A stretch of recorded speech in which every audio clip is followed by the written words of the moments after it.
Undead Unluck is really weird.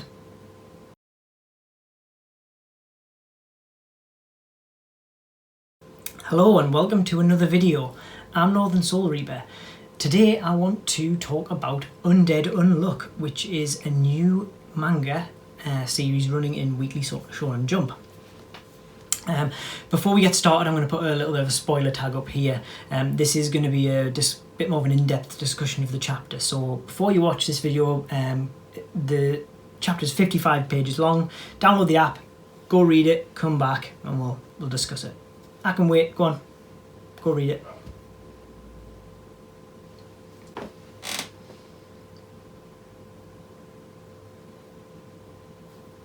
Read it? Alright, cool. So the chapter begins with the first character that we meet, which is Fuko Izumo. She has just finished her favourite manga series, and she says, now that I've finished that, I can kill myself. And it pans out and in the next panel, and it reveals that she is stood on a railway bridge overlooking some train tracks as a train is approaching. She's planned to kill herself. And there's a group of people around her, and they're kind of saying, no, you've got so much to live for.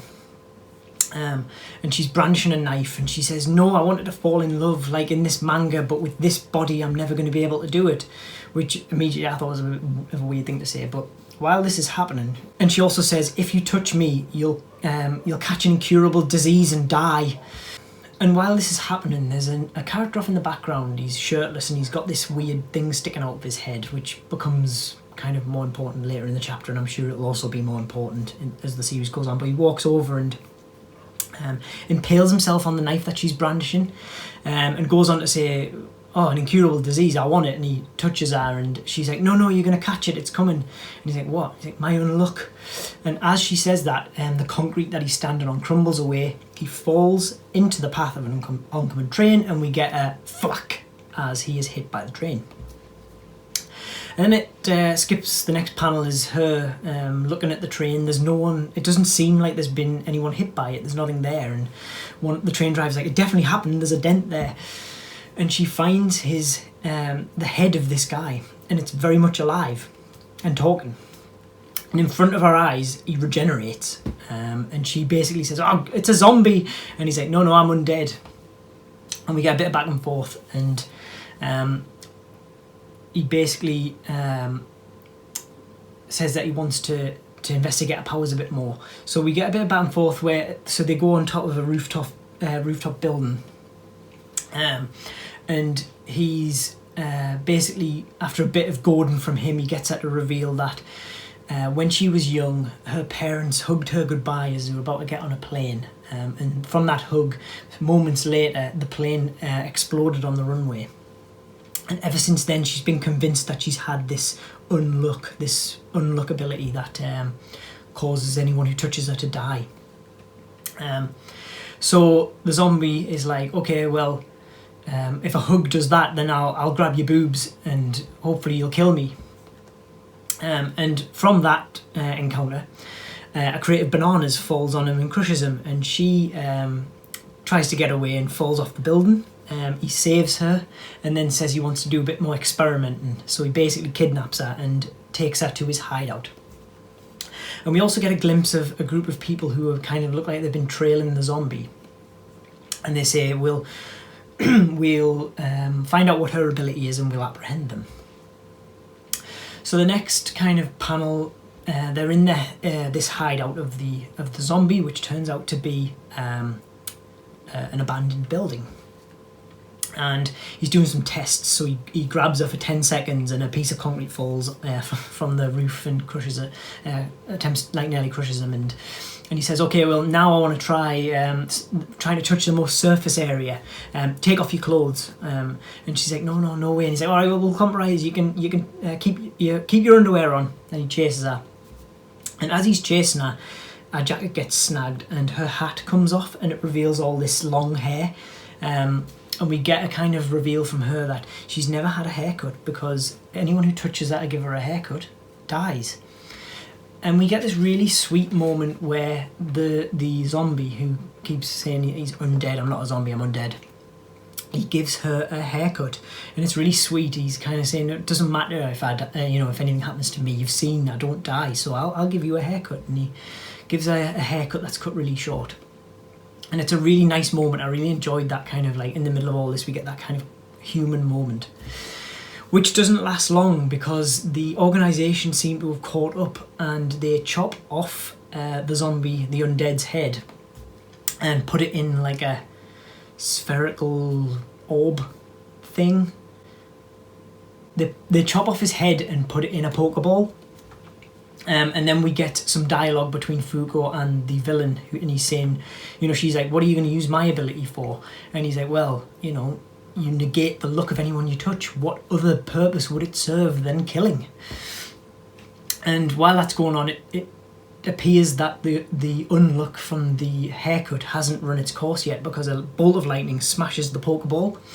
The zombie regenerates and he starts to fight the grunts that are there, and he takes out the blade, or the thing that's in his head, and he says, I've got hundreds of years worth of memories, too much, so I put a cork in my memories, which is basically what that is, and it unlocks his fighting ability, and we get this quite busy fight scene where he's beating everyone up, and then the villain who had Fuko basically says, no, stop, you're gonna stop, because if you don't chop your own head off, I'll kill her. And he has the blade to her neck, and obviously she's like, well, don't listen to him. And he goes, all right, I'll cut my head off, and he starts cutting his head off, and she's like, no, what are you doing? So he throws his head at them. Fuko manages to get away, and she plants a kiss on the undead's head, which the undead immediately is like, I know what you're doing, run, get out of here. And as she's running away, we get this really cool scene where she's running away. We get the view of her from the front running away, and in the background the building, and falling from the sky is a meteorite which smashes into the building. We get this huge explosion, and as the dust's settling, the undead is walking away, and he's like, oh, never been hit by a meteor before, that's a first. And then we get the formal introduction. She says, look, hi, I'm Fuko Izumo, I didn't catch your name. And he's like, oh, well, I don't have a name, it's been so long I've forgotten, just call me Undead. And she's like, oh, okay, I'll call you Andy, because undead, like a play on words, which is a nice little sweet moment. And then so the undead Andy now says, all right, fine, that's cool, I guess, if a kiss did all that, I guess next we're gonna have to bang. And the chapter kind of ends with him chasing her away, and the last text on the screen is, so it's Undead Andy and Unluck Fuko Izumo. This is the story of their quest for the greatest death ever. And that's the end of the chapter. I really enjoyed it. There's a lot of weird elements, like where he's kind of like he grabs her boobs to try and get more of the unlock power, and there's a few things that I feel like it'll put people off. I'm probably going to keep going with it. I'm going to at least read chapter 2 and see where it goes. I thought as a first chapter it was really good. It kind of gives you, you get the main character who has this power, this unluck ability. You have the other main character who can't die, he's an undead. You have a weird organisation that seems to be bent on using these abilities for nefarious reasons. And we get the mission statement, which is for these two characters that have come together to try and give Andy a great death, to finally end his years of suffering. I think he says his ridiculously long life. That's it. I really thought it was a good setting up chapter. The artwork as well is really good. There's a lot of comedic moments that are really well drawn. I think that the volume shines in the comedy moments. Some of the more busy action sequences were hard to follow at times, like some of the fight scenes and some of the scenes where he was jumping off the building and things. I had to reread them a couple of times because it was a little bit too busy. I couldn't understand what was happening on first pass. But it didn't put me off. I kept reading, and I am looking forward to seeing where the series goes, so I am going to keep reading. That's it for today's video. Let me know in the comments if you've read the chapter, what you thought of it, or if you've read anything different, let me know below. Let me know what you're reading currently. If you liked this video, please consider giving it a like and subscribing to the channel. That's the best way to support me on here. Lets me know that you guys like what I'm doing. I've got some other videos up. I've got a review of Weathering with You, a little introduction to myself, and I did my first haul video, some stuff that I picked up at the back of last year, beginning of this year. So check those out if you want. I'll put some cards up here so you can check them out.